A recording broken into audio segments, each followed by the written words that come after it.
Hello बच्चों, here the question says state Lee Chatter's principle discuss the effect of increase in temperature and pressure on the follow equation, and the equation is given as 2SO gas plus O2 gas in equilibrium produce 2SO2 gas plus heat.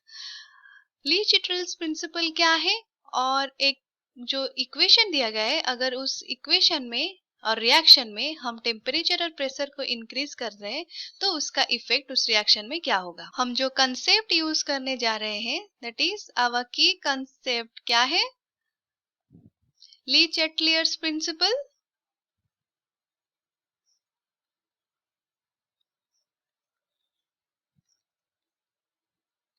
और second जो हम use करेंगे वो क्या है, effects on equilibrium.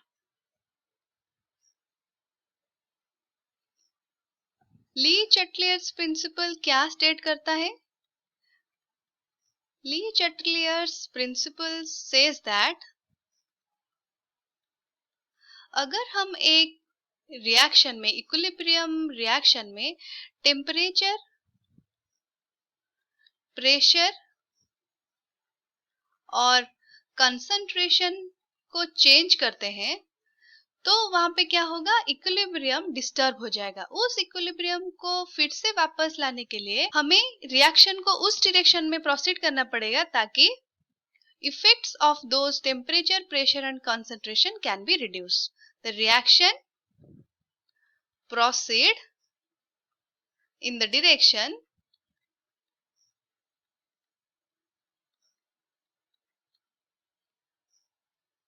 उस direction में proceed करेगा जिस डायरेक्शन में वो जो इफेक्ट्स है उसको रिड्यूस कर सके, रिड्यूस द इफेक्ट्स।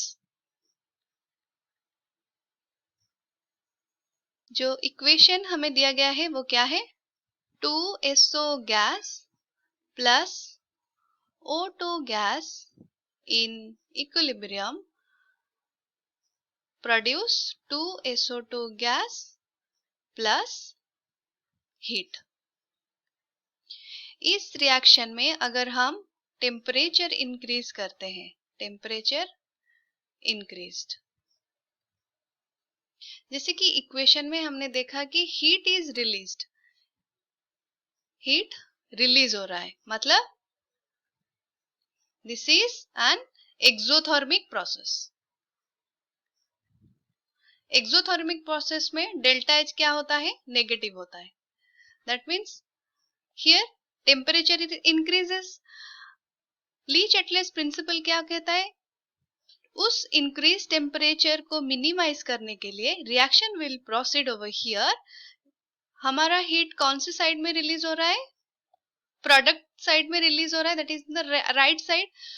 तो उस टेम्परेचर को रिड्यूस करने के लिए रिएक्शन कौन सी डायरेक्शन में प्रोसीड होगा, reaction will proceed in the left direction,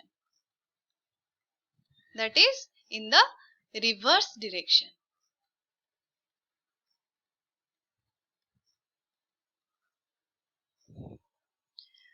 तो अभी आते हैं, अगर हम प्रेशर इंक्रीज कर रहे हैं, इफ प्रेशर इंक्रीज्ड तो क्या होगा। इक्वेशन में हम देख सकते हैं number of moles of reactant side कितना है हमारा 3, और प्रोडक्ट साइड में नंबर ऑफ मोल्स कितना है, दैट इज 2।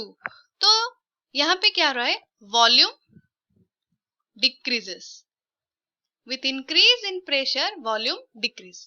अगर रिएक्टेंट साइड में वॉल्यूम हाई है, the number of moles is high, तो क्या होगा, रिएक्शन कौन सी डायरेक्शन में प्रोसीड होगा, उस वॉल्यूम को मिनिमाइज करने के लिए या फिर प्रेशर को मिनिमाइज करने के लिए reaction will proceed in the forward direction, the forward direction, ताकि we can reach the equilibrium once again. I hope you understood this.